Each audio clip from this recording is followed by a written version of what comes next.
Bismillahirrahmanirrahim. Assalamualaikum warahmatullahi wabarakatuh. Sobahul khair. Kaifa halukum? Mada darsunal an al-Islam.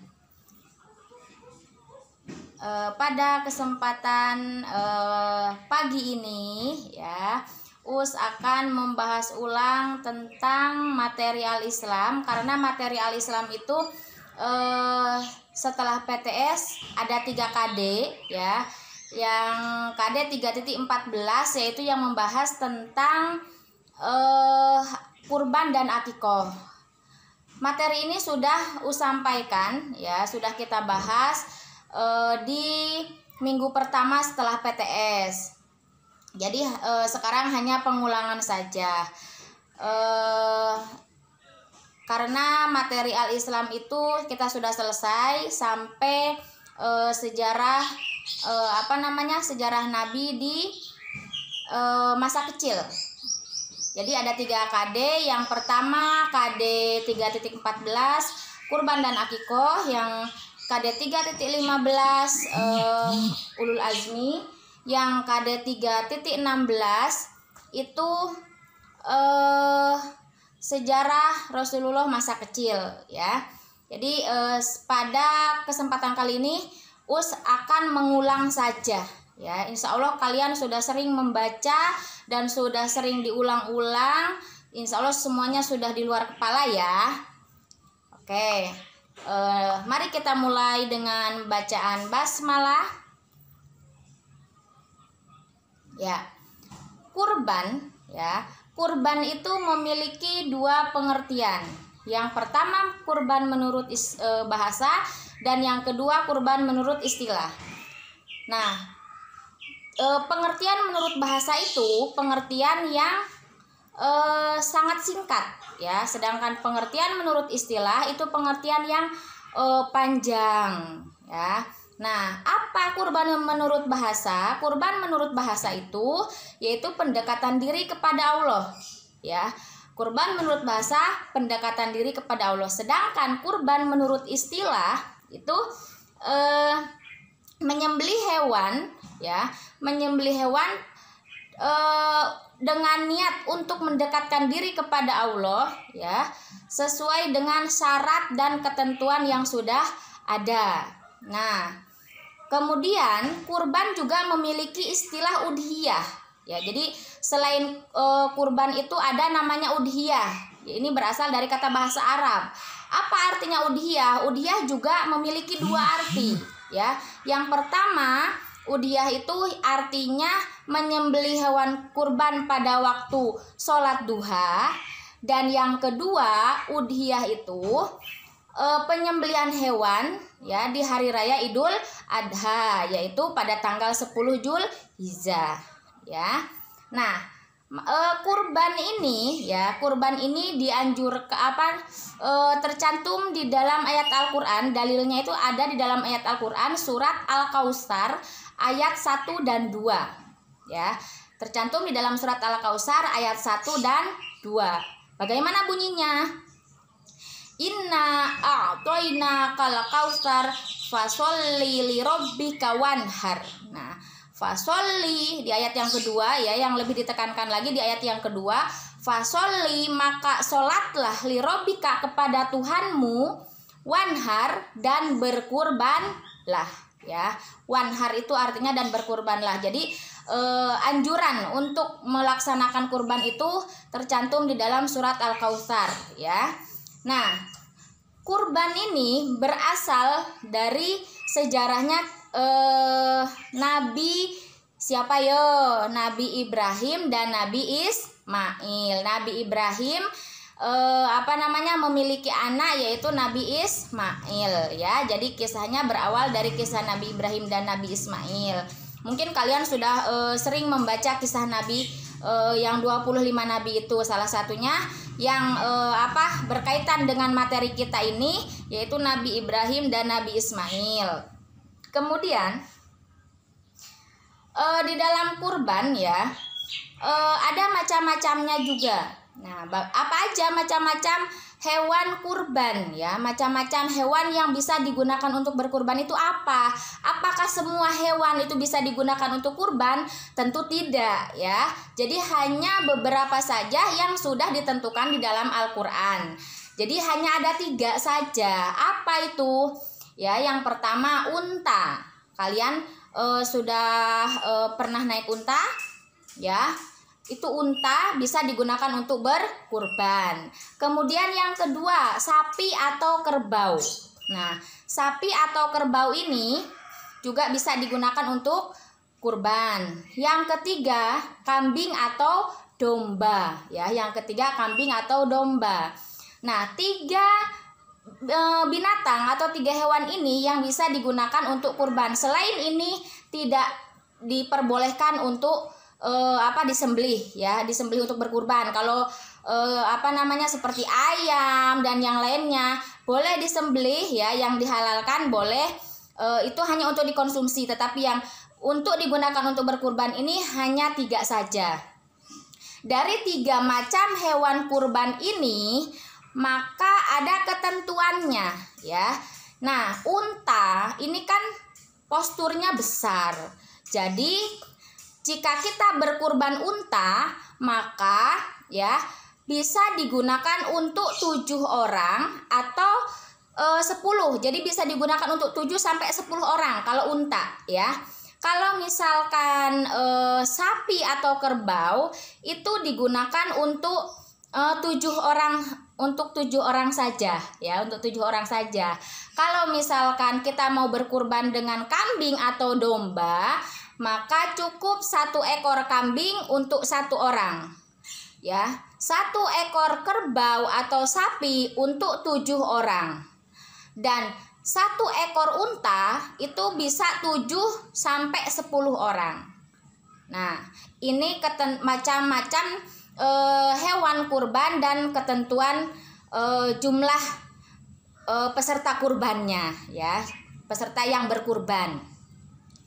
Nah, kemudian kita masuk ke tadi hewan yang diperbolehkan berkurban sudah ada 3. Sekarang kita masuk hewan yang bagaimana ya, hewan yang bagaimana yang diperbolehkan untuk disembelih dalam kurban itu.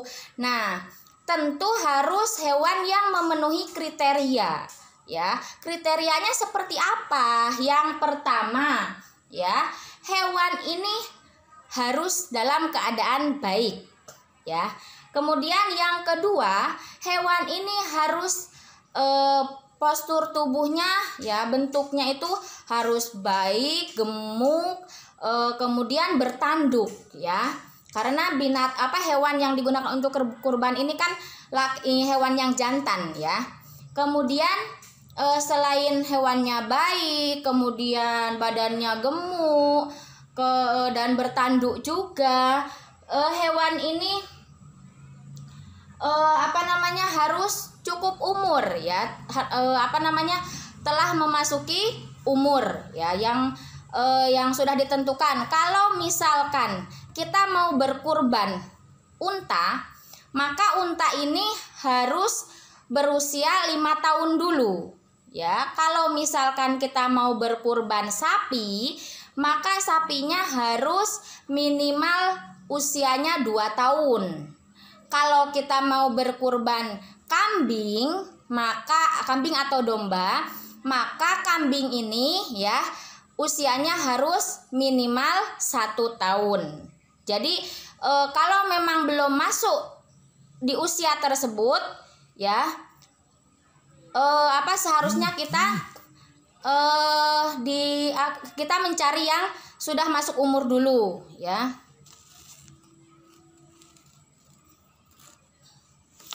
Kemudian setelah kriteria ya, tentu saja yang digunakan untuk berkurban itu yang sudah disebutkan tadi ya, yang baik-baik. Kemudian ada lagi macam-macam kriteria binatang atau hewan yang tidak diperbolehkan untuk berkurban. Itu hewan yang bagaimana ya, yaitu hewan yang memiliki kekurangan atau cacat ya. Jadi ada 4 macam ada beberapa hewan yang tidak diperbolehkan untuk disembelih ya. Yang pertama yaitu kalau misalkan hewan itu kurus, kering, tidak berdaging, itu nggak usah dikurbankan. Kemudian dia tidak memiliki mata atau hanya memiliki mata tapi satu, itu juga tidak diperbolehkan untuk dikurbankan. Kemudian dia hewannya itu sakit, ya itu juga tidak boleh. Ada lagi misalkan kakinya pincang ya, udah matanya nggak ada sebelah, kakinya pincang, sakit, kemudian badannya kurus, kering. Kalau kurus kering kan otomatis nggak ada dagingnya ya. Nah itu tidak boleh digunakan untuk berkurban. Kita juga yang ngelihat kasihan ya. Kemudian setelah itu ya, maka kita masuk ke waktu penyembelihan. Kita kapan sih nyembelih kurban itu? Kita berkurban itu kapan? Jadi berkurban itu ada waktunya sendiri ya, seperti kita melakukan ibadah haji ya, yaitu pada bulan Dzulhijjah. Nah, pada bulan Dzulhijjah kapan tanggalnya? Tanggal 10 Dzulhijjah. Orang yang mampu melaksanakan ibadah haji, mereka sedang melakukan ibadah haji di tanah suci, dan orang yang berkurban juga di tanah airnya masing-masing, mereka sedang melaksanakan ibadah kurban ya. Jadi pada tanggal 10 Dzulhijjah ini kita melaksanakan sholat Idul Adha ya, pada hari raya Idul Adha tanggal 10 Dzulhijjah. Setelah sholat, maka diperbolehkan kita untuk menyembelih. Di mana kita menyembelih? Silahkan di mana saja ya. Boleh di lapangan, yang penting tempat tersebut tidak mengganggu kepada keberlangsungan masyarakat setempat ya. Jadi carilah tempat yang benar-benar tepat untuk digunakan penyembelihan ya. Jadi misalkan masjidnya memiliki halaman yang luas ya, itu boleh enggak menyembelihnya sekitar situ? Boleh, kalau memang tidak mengganggu. Kemudian menyembelihnya di lapangan boleh enggak? Boleh ya, tidak ada ketentuan, yang penting tidak merugikan, tidak mengganggu masyarakat setempat. Nah, maka penyembelihan itu dimulai dari tanggal 10 Dzulhijjah setelah sholat Idul Adha. Nah, jika hari itu kita belum selesai, misalkan hewan kurbannya banyak atau memang kita sudah mengaturnya, beberapa hewan disembelih di tanggal 10, kemudian kita boleh menyembelih di tanggal 11 ya. Di tanggal 11 misalkan ada 20 hewan kurban ya, bisa dibagi. Tanggal 10 itu berapa hewan, tanggal 11 berapa hewan, tanggal 12 berapa hewan, tanggal 13 juga berapa hewan. Jadi ketentuan untuk penyembelihan itu bisa sampai tanggal 13 Dzulhijjah ya. Tanggal 10 itu kan hari raya Idul Adha. Kemudian tanggal 11, 12, 13 itu termasuk ke dalam hari tasyrik ya. Hari tasyrik di mana hari tersebut kita, mohon maaf tadi itu memori HPU sudah penuh jadi kepotong ya. Us akan melanjutkan. Tadi sampai hari tasyrik ya. Hari tasyrik itu pada tanggal 11, 12, 13 di bulan Dzulhijjah, dan di hari tasyrik itu kita tidak diperbolehkan untuk melakukan ibadah puasa ya. Itu kenapa tidak diperbolehkan? Karena orang yang melaksanakan ibadah haji juga sedang menyelesaikan rukun dan syarat ketentuan-ketentuan ibadah haji. Kemudian kita yang ada di tanah air juga masih melangsungkan penyembelihan hewan kurban ya. Kemudian kita masuk ke ada di dalam kurban itu larangan ya, larangan bagi sohibul kurban, larangan bagi orang yang berkurban. Apa saja? Ada 2 macam ya. Yang pertama, orang yang berkurban atau sohibul kurban sejak masuk tanggal 1 Zulhijjah itu tidak diperbolehkan untuk memotong kuku, dan yang kedua tidak diperbolehkan untuk mencukur rambut ya, sampai selesai penyembelihan itu.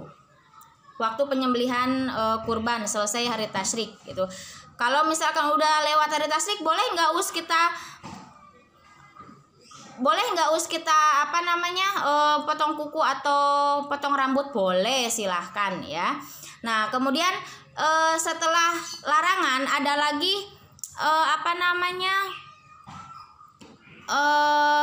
mustahik kurban tadi ya. Mustahik kurban itu orang yang berhak menerima daging kurban itu siapa saja. Jadi daging kurban itu hewan setelah disembelih maka dagingnya nanti dibagikan kepada siapa? Yang pertama itu untuk sahibul kurban, untuk orang yang berkurban.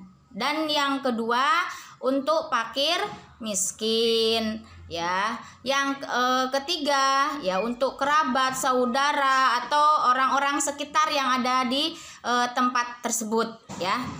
Nah, setelah kurban maka kita masuk ke materi akikoh. Ini hampir mirip masih dalam pembahasan penyembelihan juga ya. Akikoh ini memiliki arti ya. Akikoh memiliki arti penyembelihan hewan kurban ya dalam rangka mensyukuri atas nikmat Allah yang telah memberikan karunia kepada hambanya, kepada seseorang dalam dengan diberikan seorang anak ya, maka itu dinamakan hewan dinamakan akikoh ya, bukan dinamakan kurban, dinamakan akikoh. Nah, akikoh ini dilaksanakannya kapan? Kalau kurban itu kan dilaksanakannya pada bulan Zulhijjah tanggal 10. Kalau akikoh itu dilaksanakannya kapan ya? Karena dalam rangka syukuran atas kelahiran seorang anak, maka akikoh ini dilakukan di hari ke-7 setelah kelahiran anak ya, di hari ke-7 setelah kelahiran anak. Misalkan di hari ke-7 belum mampu, maka bisa dikelipatan ke-7 yang selanjutnya. Berapa? 14. Berarti hari ke-14 ya. Di hari ke-14 belum mampu ya, boleh di hari kelipatan 7 lagi, yaitu di hari ke-21. Nah, kalau misalkan setelah di kelipatan 21 di hari ke-21 itu belum mampu juga, silakan boleh kapan saja semampunya, karena ini sifatnya tidak wajib ya. Hanya dianjurkan kita mengikuti sunnah Rasulullah Shallallahu Alaihi Wasallam ya. Jadi di hari ke-7 ini disembelih kurban, kemudian bayi yang lahir tadi dicukur rambutnya, yaitu namanya akikoh ya. Nah, akikoh ini ada ketentuan. Kalau tadi juga di kurban ada ketentuannya, binatang apa saja dan untuk berapa orang. Nah, di dalam akikoh juga sama ya. Binatang atau hewan apa saja yang digunakan untuk akikoh ya, tapi di sini akikoh ini sifatnya sederhana, hanya kambing saja, kambing atau domba ya, nggak usah sapi ya, jadi hanya kambing dan domba saja. Nah, kalau misalkan kita itu diberi anak laki-laki ya, untuk akikohnya itu berapa ekor kambing, berapa ekor domba. Kalau anak laki-laki maka 2 ekor domba ya, 2 ekor kambing. Kalau misalkan kita diberi oleh Allah itu anak perempuan, maka hanya 1 ekor kambing atau 1 ekor domba saja ya. Nah, mungkin ini hanya